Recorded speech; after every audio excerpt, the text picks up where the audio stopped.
Class 2ல் எதை பற்றி பார்க்குறோம், டைப்ஸ் ஆஃப் ஃபில்லிங்ஸ் பார்க்குறோம். ஸோ இது வந்துட்டு நான் என்ன பண்ணியிருக்கேன் அப்படின்னா, நிறைய ஷேப்ஸில் வந்து நான் எடுத்திருக்கேன். ஸோ இந்த ஷேப்ஸை வந்து நீங்கள் ஒரு பேப்பரில் வரைஞ்சிக்கிட்டு, ஸோ இந்த ஷீட் இருக்கு இல்லையா, நான் காமிக்கிறேன் அந்த மாதிரி ஒரு ஷீட், அதாவது 5 ரூபா 2 ரூபா தான் வரும்.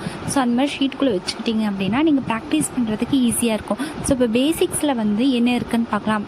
ஸோ பேசிக்காக வந்து என்ன அப்படின்னா, இதை வச்சு தான் நம்ம வந்து க்ரியேட் பண்ணுவோம். ஒரு ரவுண்ட் அண்ட் தென் டாட்ஸ், டாட்டில் ரவுண்ட், டாட் வச்சுட்டு 2 கர்வ் லைன்ஸ், டாட் வச்சுட்டு அண்ட் தென் 3 கர்வ் லைன்ஸ், அப்புறம் ஸ்பைரல்.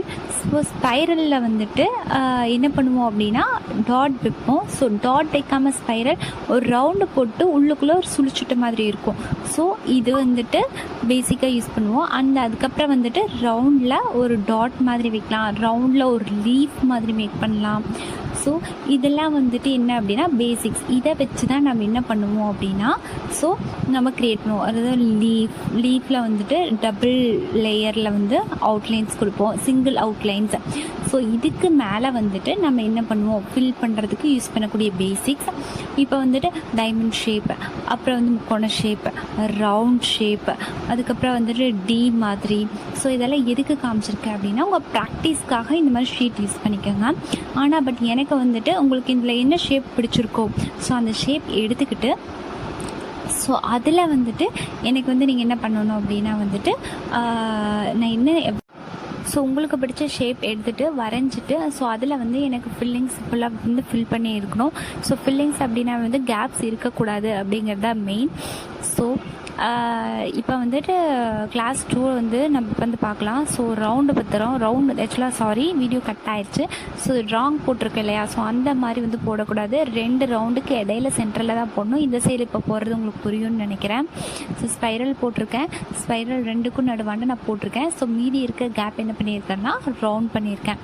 ஸோ இந்த மாதிரி தான் வந்து நம்ம என்ன பண்ணணும் அப்படின்னா ஃபில்லிங்ஸ் கொடுக்கணும். ஃபில்லிங்ஸ் அப்படின்னாவே என்ன பண்ணணும், கேப்ஸ் எதுவுமே இருக்கக்கூடாது. அண்ட் தென் ரவுண்டில் ஒரு டாட் வைக்கிறேன். ஸோ ரவுண்டில் டாட், அதே மாதிரி தான் ஃபில்லிங்ஸ்னா 2 ரவுண்டுக்கு நடுவாண்ட சென்டரில் வந்து நான் ஸ்டார்ட் பண்ணுறேன். ஸோ நான் எல்லாத்துலேயுமே என்ன பண்ணியிருக்கேன் அப்படின்னா வந்துட்டு 2 லைன் அந்த மாதிரி தான் வந்து போட்டிருப்பேன். ஆனால் பட் நீங்கள் வந்து என்ன பண்ணணும்னா அந்த பெட்டி ஃபுல்லாக வந்து போட்டு சென்ட் பண்ணணும். இப்போ வந்து கரெக்டாக ஒரு சிலருக்கு என்ன ஆகும் அப்படின்னா கரெக்டாக அந்த 2 வராது. இப்போ ஸ்பைரல் வந்துட்டு நான் போட்டிருக்கேன். ஸோ வந்து வராத பட்சத்தில் வந்து என்ன பண்ணணும் அப்படின்னா டாட் லைன்ஸ் வந்து நீங்கள் மேக் பண்ணிக்கோங்க. ஓகேங்களா, டாட் லைன்ஸ் மேக் பண்ணிவிட்டு நீங்கள் வரைஞ்சிக்கலாம். இப்போது ஒரு சிலருக்கு வந்து மேலேருந்து கீழே வரது ஈஸியாக இருக்கும், ஸோ கீழேருந்து மேலே வரது ஈஸியாக இருக்கும். ஸோ உங்களுக்கு எந்த மாதிரி வருதோ ஸோ அந்த மாதிரி நீங்கள் போடுங்க. ஆனால் நான் பெட்டர் எதுன்னு சொல்லுவேன்னா, ஸோ மேலே இருந்து கீழே வர மாதிரி போடுங்க அப்படின்னு சொல்லுவேன். ஏன்னா ஒரு ஹேண்டில் வந்து நீங்கள் வந்து மேக் பண்ண வரையும் போது எப்படி இருக்கணும் அப்படின்னா நம்ம வரையதுக்கு ஈஸியாக இருக்கணும். சரி ஓகேங்களா, இப்போ லீஃபில் பண்ணிவிட்டு ஸோ அதுக்கு நான் ஒரு அவுட்லைன் கொடுத்துருக்கேன். ஸோ சென்டரில் வந்து இதே மாதிரி மேக் பண்ணணும். ஸோ உங்களுக்கு எது வருதோ கம்ஃபர்டபுளோ நீங்கள் அதை வந்து எடுத்துக்கோங்க. நான் வந்து வேணும்னு சொல்ல மாட்டேன். ஸோ என்னை பொறுத்தவரை அதான் பெட்டர் அப்படின்னு சொல்லுவேன். ஸோ அடுத்தது வந்துட்டு என்ன, ஒரு டாட் வச்சுட்டு 2 கர்வ் லைன் வந்து நான் வரைஞ்சிருக்கேன். இதே மாதிரி 2 சென்டருக்கு நடுவாண்ட வந்து என்ன பண்ணுவேன்னா டாட் வச்சுட்டு கர்வ் லைன் வந்து நான் மேக் பண்ணியிருக்கேன். அதுக்கப்புறம் வந்து என்ன அப்படின்னா, ஸோ அதே டாட்டில் வந்துட்டு 2 லைன்ஸ் 3 லைன்ஸ். ஸோ ஃபஸ்ட்டு என்ன பண்ணால் டாட்டில் வச்சுட்டு ஒரு லைன் மேக் பண்ணலாம். ஸோ டாட்டில் வந்துட்டு 2 லைன்ஸ், டாட்டில் வந்து 3 லைன்ஸ். ஸோ இந்த மாதிரி வந்துட்டு நீங்கள் போட்டுவாங்க. டாட் லைன் வச்சுக்கோங்க. கரெக்டாக வரல அப்படின்னா மோஸ்ட்லி வராது. ஸோ இந்த மாதிரி நீங்கள் டாட் லைன் வச்சுக்கும் போது உங்களுக்கு என்ன ஆகும் அப்படின்னா வந்துட்டு ஸோ கரெக்டாக வந்து ஈக்குவலாக அது வந்து வர மாதிரி இருக்கும். ஸோ உங்களுக்கு அதனால் வந்து அழகாகவும் இருக்கும். ஸோ இந்த மாதிரி வந்து நீங்கள் வந்து பண்ணிக்கோங்க. நெக்ஸ்ட் வந்து என்ன அப்படின்னா ரவுண்டில் லீஃப் சொன்னேன் இல்லையா, ஸோ 2 ரவுண்டுக்கு நடுவாண்ட லீஃப். ஸோ டாட் லைன் அதே மாதிரி 2 ரவுண்டுக்கு நடுவாண்ட என்ன பண்ணுவோம் அப்படின்னா அந்த லீஃபை வந்து நம்ம இழுத்துடுவோம். அதாவது ஒரு லைன் போட்டுட்டு ஒரு டாட் வச்சுட்டு அதை இழுத்து விடுவோம். அதுதான் வந்து லீஃப். ஸோ ரவுண்ட் கரெக்டாக வரல அப்படிங்கிறவங்களுக்கு என்னென்னா ஒரு சி போட்டு அடுத்து இன்னொரு சி கனெக்ட் பண்ணிங்கன்னா ரவுண்ட் வந்து கரெக்டாக ஷேப் வந்துடும்.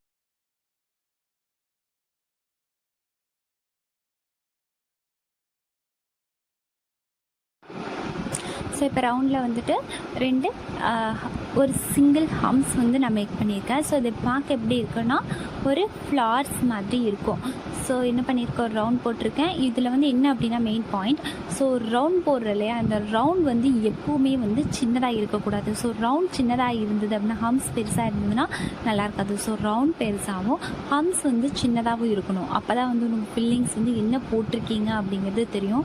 ஸோ இந்த மாதிரி பண்ணாமல் என்ன பண்ணணும், ரவுண்ட் பெருசாக போட்டு போட்டுட்டு ஸோ ஹம்ஸ் வந்து சிறுசாக போடணும். அதுதான் வந்து எப்படி இருக்கும் அப்படின்னா கரெக்டாக உங்களுக்கு வந்து ஃபில்லிங்ஸ் கரெக்டாக இருக்கும். சிறுசாக போட்டிங்கன்னா என்ன ஆகும் அப்படின்னா அது ரெண்டுக்குமே தெரியாமல் போய். அடுத்து ஸ்பைரலில் வந்துட்டு சிங்கிள் ஹம்ஸ் மட்டும் போட்டிருக்கோம். சிங்கிள் ஹம்ஸ் அப்படின்னா 2 ஸ்பைரலுக்கு நடுவாண்ட வந்து ஹம்ஸ் வந்து நம்ம போட்டிருக்கோம். ஸோ இது வந்து அதே மாதிரி தான்.